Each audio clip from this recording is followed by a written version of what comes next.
आइए, current GK में आज हम एक महत्वपूर्ण मुद्दे पर बात करेंगे और जब जब उसमें परिवर्तन हुआ है क्वेश्चन आया ही आया है। न्यूज़ ये है कि जो ज्ञानेश कुमार है वो हमारे मुख्य चुनाव आयुक्त नियुक्त किए गए हैं। अब उस अखबार को आप पढ़िए, जैसे मैंने पहले आपको बताया था किस तरीके से आपने ध्यान रखना है। बहुत सारी चीज़ें हैं इसमें, आपको कुछ नई मिलेगी, कुछ विवादित है, उन पे क्वेश्चन आने के पूरे पूरे चांस है। चलिए आइए, मैं इसकी शुरुआत करूंगा सुप्रीम कोर्ट का डिसीजन।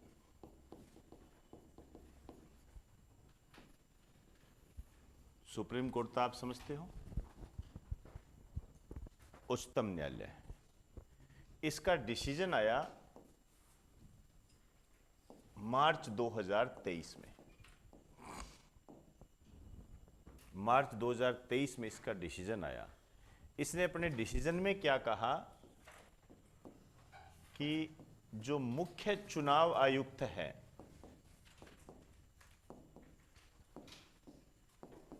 और चुनाव आयुक्त है,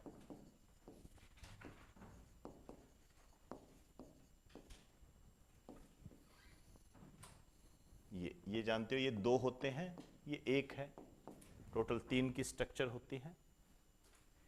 इनकी नियुक्ति जो है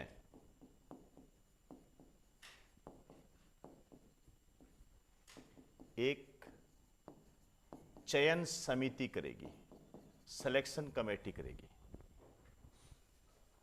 ठीक है, किसने कहा? ये सुप्रीम कोर्ट का डिसीजन है, ताकि लोकतंत्र में निष्पक्षता बनी रहे, लोगों का विश्वास चुनावों पर हो।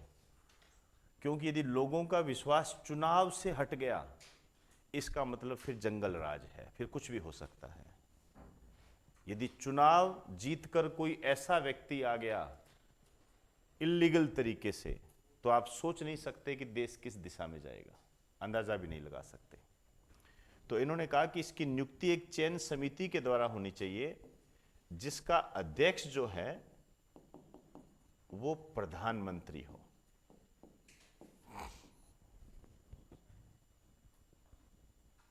मतलब प्रधानमंत्री इसका अध्यक्ष हो, और जो इसके सदस्य हो ये दो हो। दो कौन हो? एक तो सीजेआई, 2 मिनट, सीजेआई लिख दिया क्या? पहले लिखो आप, लोकसभा में विपक्ष का नेता, ये लिखो। कौन है वर्तमान में लोकसभा में विपक्ष का नेता?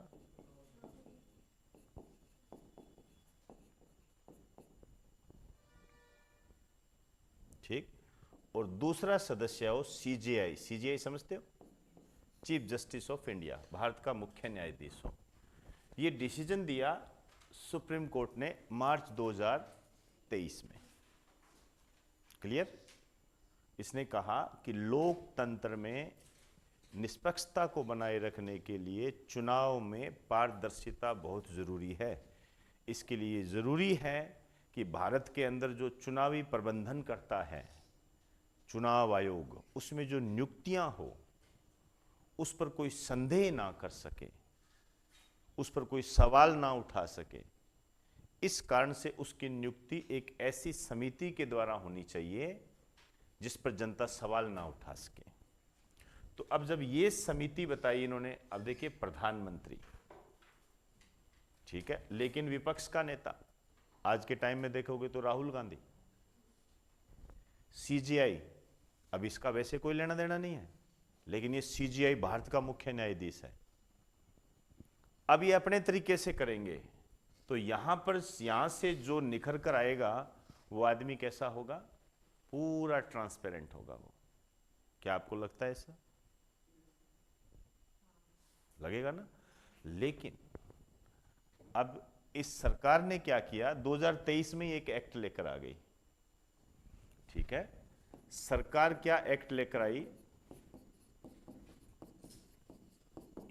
उस एक्ट का नाम है द चीफ इलेक्शन कमिश्नर व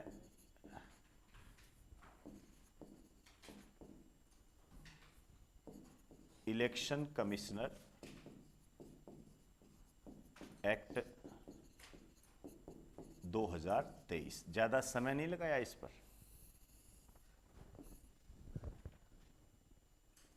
2023 में ये एक्ट लेकर आ गई।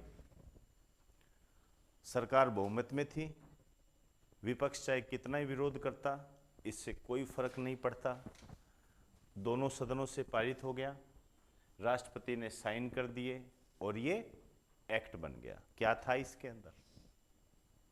इसमें भी नियुक्ति के संबंध में बात थी। ये जो नियुक्ति है ना, ये इसमें भी इन्होंने कहा कि जो नियुक्ति हो वो एक चयन समिति के द्वारा हो। अब ये कानून में आ गया। जिसका अध्यक्ष कौन हो? प्रधानमंत्री। ठीक। और सदस्य लोकसभा में विपक्ष का नेता, और दूसरा इन्होंने कहा कैबिनेट मंत्री, कोई कैबिनेट मंत्री, गृह मंत्री टाइप।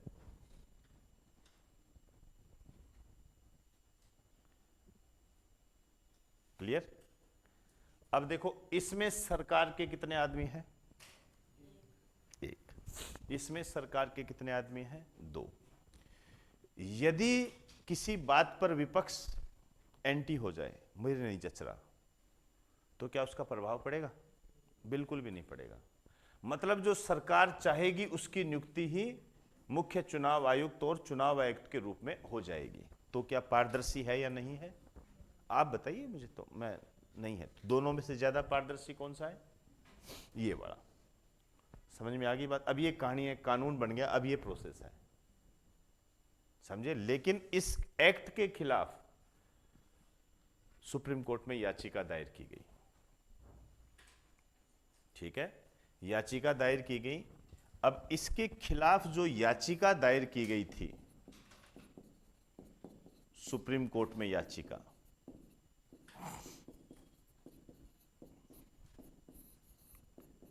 इसका डिसीजन आना है 19 फरवरी 2025 को। कल आना है। लेकिन 17 फरवरी 2025 को ही नियुक्ति करती है। समझे बात को? ये विवाद तो अब आप समझ में आ गया होगा। अब इसमें आप देख लीजिए, मतलब ऐसा हालांकि अखबार में नहीं लिखा हुआ है, लेकिन राहुल गांधी ने कहा था कि ये मीटिंग आगे करो। आगे करने का मतलब क्या था कि क्योंकि राहुल गांधी विपक्ष में नेता है, इनको बुलाया गया, भी हम नियुक्ति कर रहे हैं चुनाव आयुक्त की, आप आइए। तो इन्होंने कहा इस मीटिंग को आगे करो। इस मीटिंग को आगे क्यों करो? समझ में आ गया होगा। क्योंकि 19 फरवरी को डिसीजन आने वाला है। उनका ये कहना था कि एक बार कोर्ट का डिसीजन आ जाए उसके बाद आप नियुक्ति कर लेना, कोई दिक्कत नहीं है। लेकिन नियुक्ति पहले ही कर दी गई। तो एक तरीके से मेरे हिसाब से आप समझ सकते हो कि ये स्थिति कितनी गंभीर है।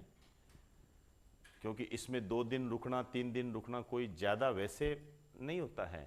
आराम से रुक सकते हो, उसके कार्यकाल को थोड़ा सा बढ़ाया जा सकता है, ऐसा कुछ भी नहीं है यदि खत्म हो रहा है तो। ठीक, चलिए, प्रावधान होता है ये। तो अब जो नई नियुक्तियां हुई है, मेरे कहने का मतलब है कि जो नियुक्ति कर दी गई है, ये कर दी गई है 17 फरवरी 2025 को। तो इसके तहत जो भारत के मुख्य चुनाव आयुक्त है, ये बने हैं ज्ञानेश कुमार। ज्ञानेश कुमार, ध्यान रखना, ये ज्ञानेश कुमार। ये मुख्य चुनाव आयुक्त बने हैं, निर्वाचन आयुक्त आप इनको कह सकते हो।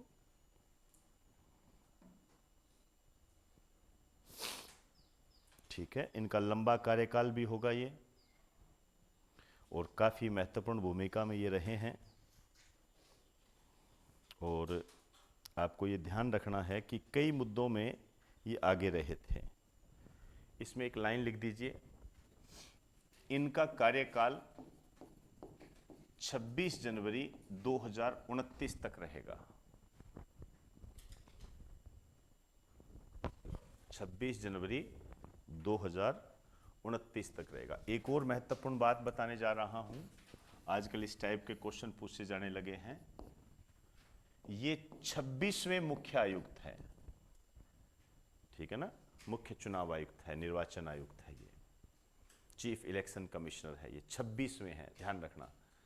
अब मैं ज़्यादा कराने को कितना भी करवा सकता हूँ, कोई बड़ी बात नहीं है। आर्टिकल 324 के बारे में बता सकता हूँ, सुकुमार सेन के बारे में बता सकता हूँ, ऐसी बहुत सारी चीज़ें हैं जिनके बारे में बताई जा सकती है, लेकिन ये आपको कॉन्स्टिट्यूशन में करवाया जा चुका है। कॉन्स्टिट्यूशन में आप इसको अपडेट कर लो, ठीक है। अब इसके साथ साथ क्या होते हैं, हाँ एक बात और, आजकल इस टाइप से ही पूछने लग गए हैं, इन्होंने राजीव कुमार का स्थान लिया है,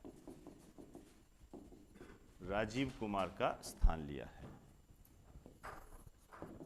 अब 2 चुनाव आयुक्त होते हैं, क्योंकि ये जो ज्ञानेश कुमार हैं ये क्या थे, पहले चुनाव आयुक्त थे, इनको चुनाव आयुक्त से क्या बनाया गया है, मुख्य चुनाव आयुक्त। तो चुनाव आयुक्त का पद रिक्त हो गया, इसके स्थान पर नई नियुक्ति देगी है विवेक जोशी को, विवेक जोशी को नियुक्ति दी गई है। और दूसरा जो चुनाव आयुक्त है, ये पुराने वाले ही हैं,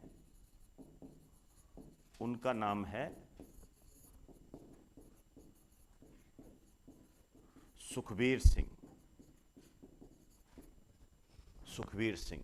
तो ये 3 सदस्य ही होता है, ये ध्यान रखें। ये कॉन्स्टिट्यूशन में हम इसकी पूरी डिटेल करते हैं, तब जाके ये चीज़ें क्लियर होती हैं। अभी मैंने आपको आज वर्तमान से जोड़कर इसको बताया है, एक्ट के बारे में बताया है।